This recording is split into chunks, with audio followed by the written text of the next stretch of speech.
Have you ever been witness to something and wondered if you could have prevented it? If there was some minute detail that you could have changed to alter the flow of events in a grand scale? That's the feeling I get every time I boot up Forbidden Memories and have to watch Heishin destroy the palace and take over Egypt. Was there something I could have done to stop him? If I had just tried hard enough, grinded enough, and got lucky enough, I could beat him in that duel in the alley and then I wouldn't have to shatter the Millennium Puzzle. Heishin is made to be an unbeatable duel that you're supposed to lose, but what if you defied that destiny? They're only cards. They aren't unstoppable. If we could reshape the story and bend it to our will, who knows what will happen then? So, let's see if we can save Egypt before it needs saving. Let's see if we can beat Heishin before the game really begins. So what strategy should we be going after to give us the best chance at beating Heishin? The obvious choice is what everyone's go-to strategy usually is for Forbidden Memories, and that's Twin-Headed Thunder Dragon. It's one of the best fusions the player has access to, has 5 unique equip cards to boost its power, and its fusion materials aren't difficult to get a lot of. However, there are problems with THTD that doesn't make the strategy good against beating Heishin. In order to fuse into THTD, you need one of the materials to have at least 1600 attack, otherwise we only get Thunder Dragon.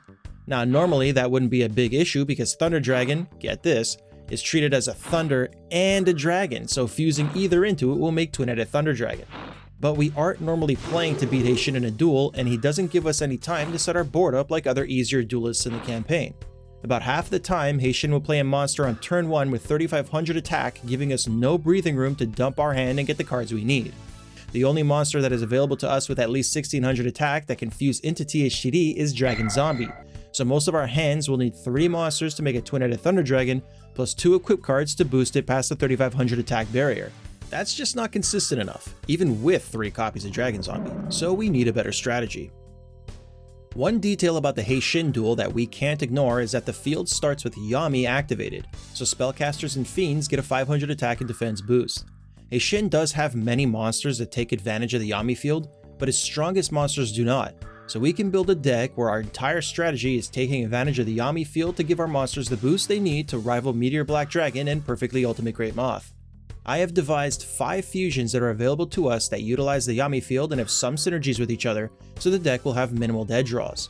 The first fusion is Ryukishin Powered, which we can get by fusing Ryukishin with a Spellcaster. It would start with 2100 attack, so it would need at least a couple equip cards to not be destroyed on the field. Now the only way we can get Ryukishin is if set 2 of our starting deck graces us with good luck, so you know what? Forget I even mentioned Ryukishin Powered, we most likely won't be using it. Okay, the second fusion is Soul Hunter, which we can fuse from Crass Clown or Clown Zombie with a Reptile. It would start with 2700 attack, which is a formidable stat that only needs 2 equip cards to eclipse 3500. But we can't get Crass Clown until My Valentine, so again, we would be relying on a single monster and Clown Zombie to make the fusion. However, the Reptile materials are easy to acquire and it's still a very good fusion, so we'll keep it in our back pockets. The third fusion is Ushioni, which we can make with a Jar archetype and Spellcasters. There are 4 jars in the game and we can get all of them with relative ease, so Ushioni is looking to be the first fusion with consistent reliability. It would start on the field with 2650 attack, so like Soul Hunter, it would need just 2 equip cards to get over 3500. The fourth fusion, the strongest of the 5, is Summon Skull, which would start on the field with 3000 attack, so it only needs 1 equip card to rival Heishin's 3500 attackers. Its fusion materials are a little limiting, however. Job Change Mirror fuses with a Fiend to make it, as well as Embryonic Beast with Time Wizard. Embryonic Beast is also a Fiend, so it can be the material Job Change Mirror uses as well, which gives some deck synergy. But even if it isn't a completely smooth strategy, Summon Skull at 3000 attack needing only 2 cards to make is way too good to pass up, and we can get all the materials required to make it before facing off with Heishin. The fifth and last fusion is Dark Elf, which we make by fusing an elf with either a Spellcaster or Fiend. This gives a lot of synergy with Summon Skull and Ushioni, as fusion materials can be used for more than one fusion strategy. We can get 4 elves before the duel with Heishin, so we'll also have viability. Dark Elf starts at 2500 attack, so it does need 2 equip cards to rival 3500, but the fusion is so flexible that it'll fill out the deck nicely as a consistent second option. Since we've been talking about needing equip cards, I may as well go over which ones I'll be hunting for quickly. There are many equips that only work with one of the 5 monsters, so I won't be going for those. These are the equip cards that have synergy with more than one monster. The obvious choice is to get 3 copies of Dark Energy, but the only way of getting Dark Energy before Heishin is by getting it as part of our starting deck. So may as well give up on that right away so we aren't disappointed with the deck we get to start. Good news is we can get Malevolent Nuzzler, and it also works with all 5 monsters, as well as a few equips that work with 3. We can't get Bright Castle or Megamorph, but these equips will be more than enough. Okay, for the starting deck we are hoping to get at least some of the many cards that each set can give. The more Spellcasters, Fiends, and Jars the better. Let's see what the glorious concept of random number generation has graced us with. Wow. We got Majira's Light and Macallion, but that's it. No useful equip card. Even for this starting deck it isn't useful. Oh well. We'll be in free duel replacing all these cards soon anyway. At least with this deck, we can make a few good fusions to get us through the prologue. Oh hey Karibo. What have you got there, a Summoned Skull? Not just any Summoned Skull, a new Summoned Skull from the sponsor of this video, FiGGYZ. FiGGYZ are a pop magnet collectible of a bunch of your favorite franchises. Each Figgy is made of sturdy material that comes with a double-sided metal backplate so you can choose what display you'd like your Figgy to be in front of. The pixel art figures use a mag mount system to place them on the metal backplate of your choice while also giving a cool pop-out effect. It comes with a display stand so you can put it on your shelf, and even comes with a sticker magnet if you prefer to mount them on your wall. Each box of Figgies includes a scratch rewards card that you can use in the FiGGYZ app to get points towards discounts and even limited items. And if you're really lucky, behind the scratch card may be a bronze, silver, or gold extra backplate that you can use to give your favorite Figgy some extra style. They already have some great brands such as Sonic the Hedgehog, Street Fighter, Banjo-Kazooie, and of course, YuGiOh, which currently has 5 different waves featuring Yugi, Kaiba, Joey, Merrick, the Pharaoh, and all their iconic monsters. I personally have Wave 5 right in front of my monitor while I'm grinding free duels for the next challenge run, and they look awesome. Click the link in the description of this video or use my discount code FUNBOX at checkout for 5% off orders over $50. Thanks to FiGGYZ for sponsoring this video. Alright, well this is going to be a change of pace. Just start a new game and take whatever deck we get into the campaign. It's like how I used to play this game as kids. Stupid know-nothing kids. No fusions on the first turn, so I dump Zaragoon and Hidoden check, then summon Weather and attack. Simon sets a monster, which is predictable, as his only monster that can rival the towering attack stat of 1000 is Exodia the Forbidden. I dump Jinzo 7 and Kuragashi, summon Majira's Light, destroy his Ancient Jar, and attack directly with Weather. The rest of the duel is Simon setting monsters and me attacking directly until victory. I pull off a few fusions to speed things up. Now, Simon may seem useless in the campaign, but for our purposes he is quite useful. He's the only duelist we have access to that can give us Mystical Elf and Celtic Guardian. He also drops Time Wizards, Spellcasters, Fiends, Jars, a Reptile, and Horn of the Unicorn. We'll definitely be seeing him in free duel.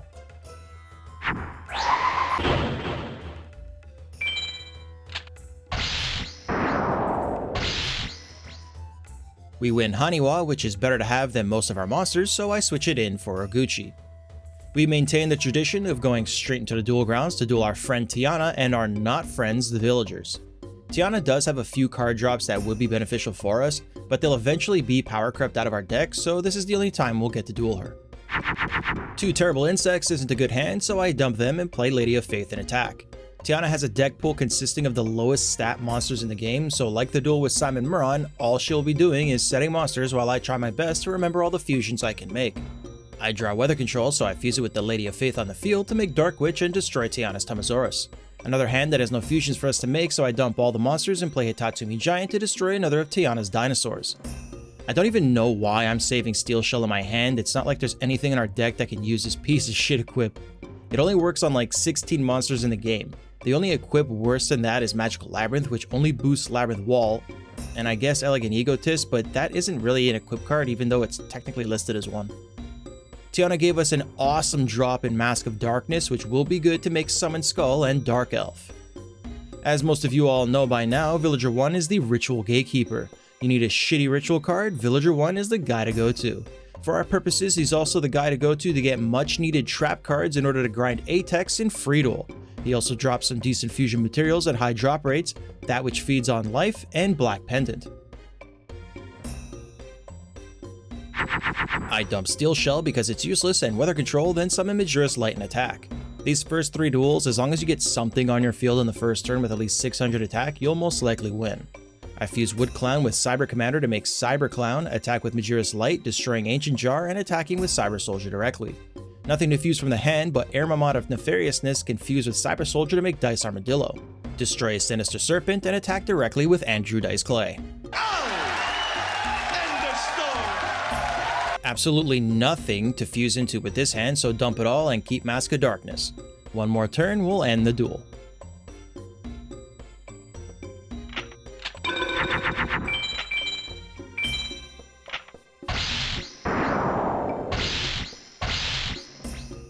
Villager 1 drops a Swordsman from a foreign land, which isn't good for the deck we're planning, but for now it's a lot better than some of the cards in our deck. Like all other runs of this game, Villager 2 is the first difficulty hurdle that will test your current deck's strength. I need to be able to beat him consistently, as he can give us a lot of useful cards for our strategy, which includes Job Change Mirror and Malevolent Nuzzler. No fusions to start with again, so I dump Amoeba and Change Slime, then put Bat in defense. Villager 2 destroys it with Unknown Warrior of Fiend. I draw the one dragon in my deck and fuse it with Haniwa to make Stone D, which pretty much just guaranteed the win right there. The leap from a 600 attack Petite Dragon to a 2000 attack Stone D is one of the best fusions in the game. Rock types are one of the best complementary fusion materials, as they synergize well with dragons and females to make Mystical Sand, another huge jump in attack power. Seeing rocks in your starting deck is definitely a good thing. The rest of this duel is Villager 2 being forced to bow to the mighty girth of our Stone D.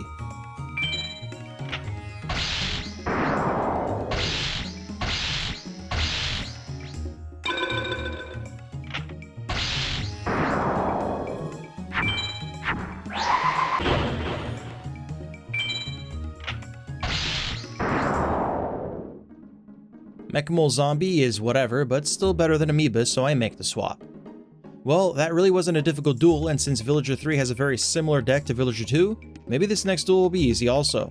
Villager 3 also has many card drops that would benefit our strategy, so if I can deal with him the same way I dealt with that last kid, we'll get our anti-Heishin deck finished in no time.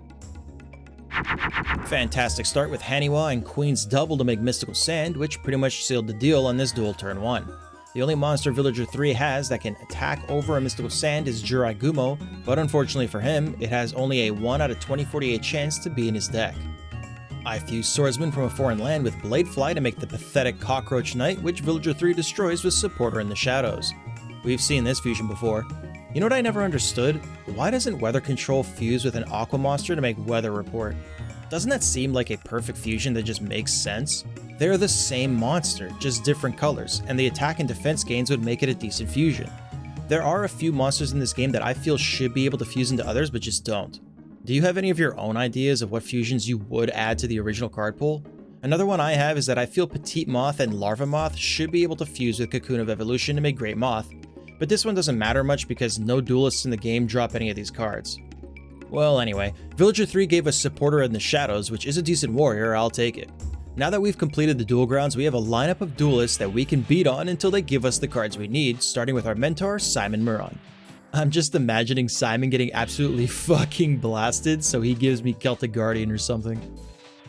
It seemed to have worked, as we start off well with Mystical Elf at win 2. The next win drops Mammoth Graveyard, which isn't a part of our planned strategy, but it can fuse with any zombie to make Great Mammoth of Goldfine, a 2200 attack fusion that is very good this early on in order to get easy wins in free duel, so it will be added into our deck during this current grind. Win 5 gives us Wretched Ghost of the Attic, Win 9 drops Mystical Lamp, Win 17 Zombie Warrior is a good drop to make more Great Mammoths, Win 19 gets us our first Jar monster in Ancient Jar, 6 wins later our second Jar monster in Pot the Trick. Isn't a trick someone who pays prostitutes for sex? Win 35 gives us Time Wizard, so we're already halfway there to making Summon Skull. Win 57 drops Blackland Fire Dragon, which can fuse with Elves to make Dark Elf, and Time Wizard to make Thousand Dragon, so it's another great synergy card. And a long time goes by until Win 98, where Muran drops Celtic Guardian, another Elf. Earlier, if you were wondering whether Celtic Guardian is actually an elf, one quick look at its description and yep, an elf. Oh my god! Moving on to Villager 1, I'm really only looking to get Fake Trap from him. Anything else he drops is just extra. Win 7 drops a rare card and that which feeds on life. Win 12, we get the weakest of the elves in Dancing Elf, but still good. Win 35 drops Elf's Light, which only works on Dark Elf, but it's still the first equip card to drop, so we're gonna use it for now. Win 44 dropped Sinister Serpent just in case we find use for the Soul Hunter fusion.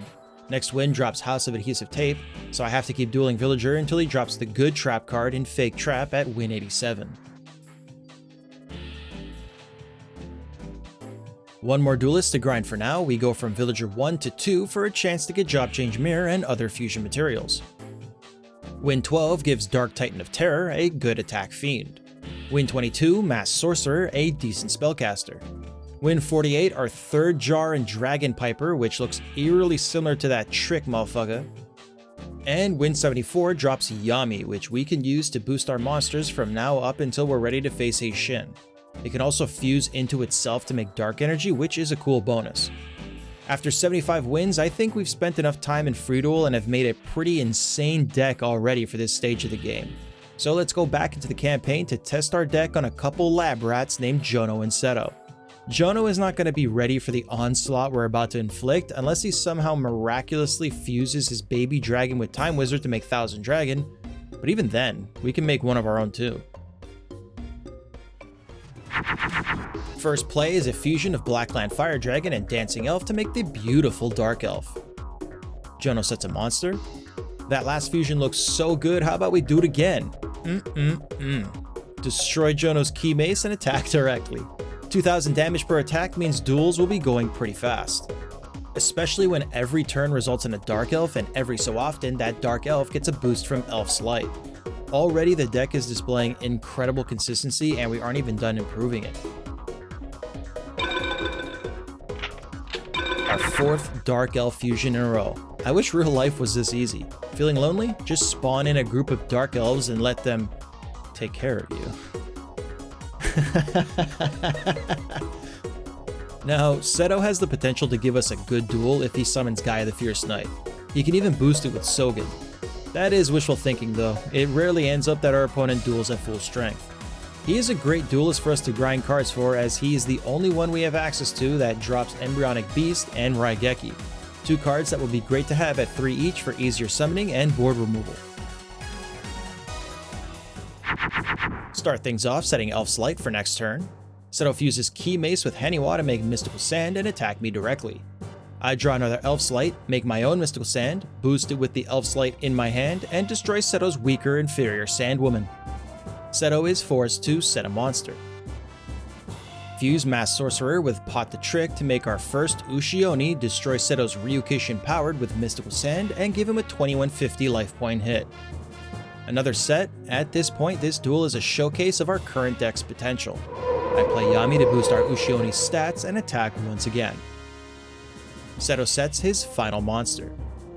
I fuse Time Wizard and Blackland Fire Dragon to make Thousand Dragon for our third very strong fusion monster.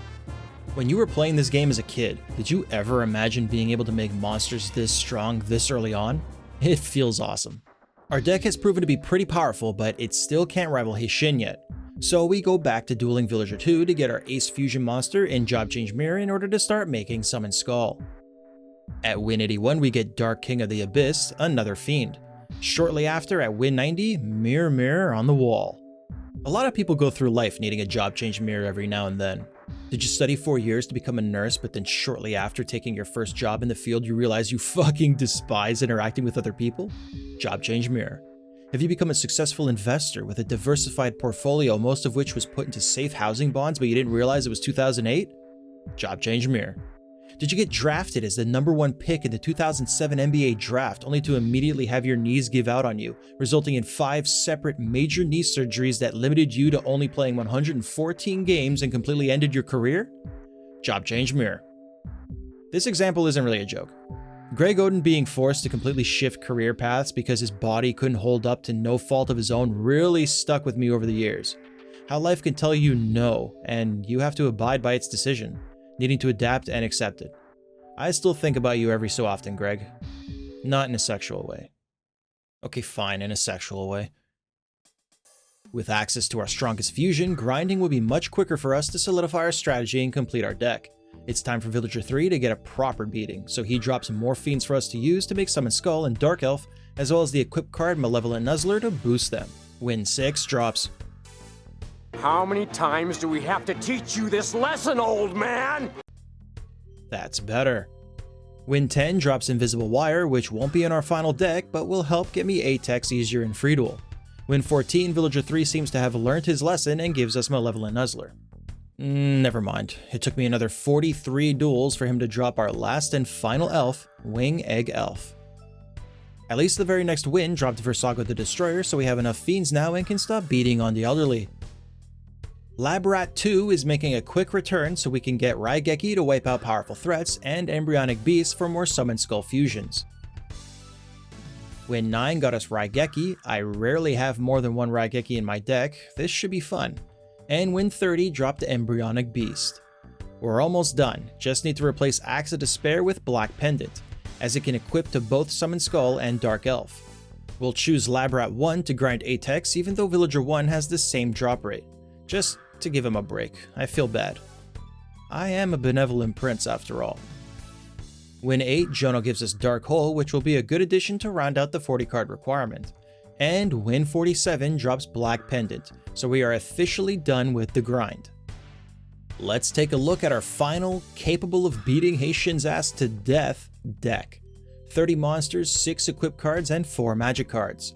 15 Fiend materials and Dark Titan of Terror, That Which Feeds on Life, Dark King of the Abyss, Versago the Destroyer, and Embryonic Beast.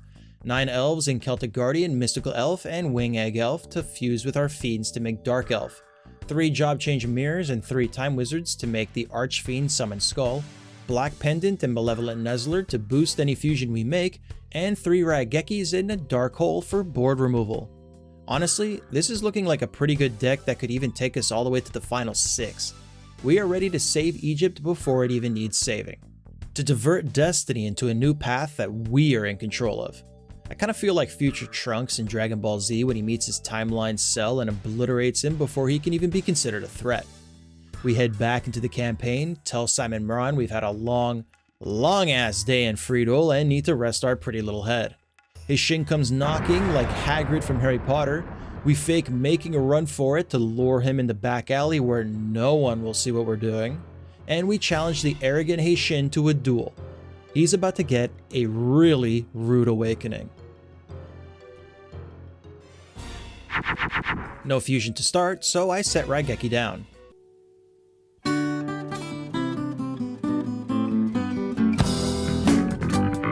No, we got Raigeki on the field, we can deal with this. It's not over yet.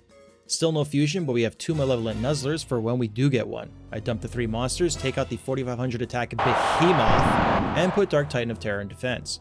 Heishin destroys it with Beast Skull Dragon. We get a Dark Elf fusion, and with 2 Malevolent Nuzzlers, that's enough to attack over his Beast Skull Dragon.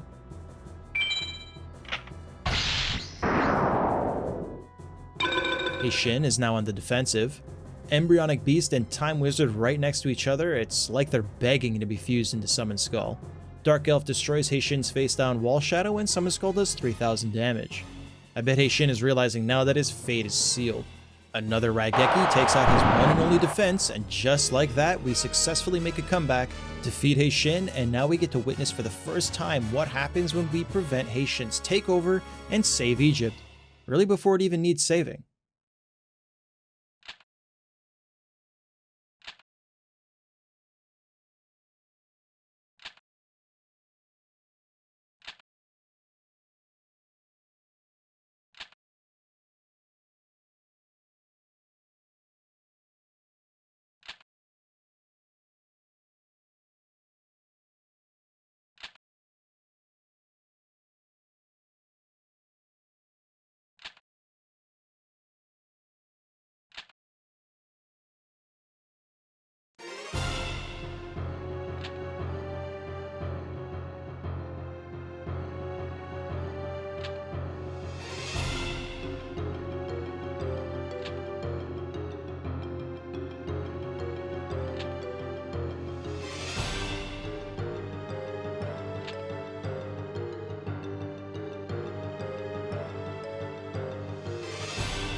Nah, I'm just kidding.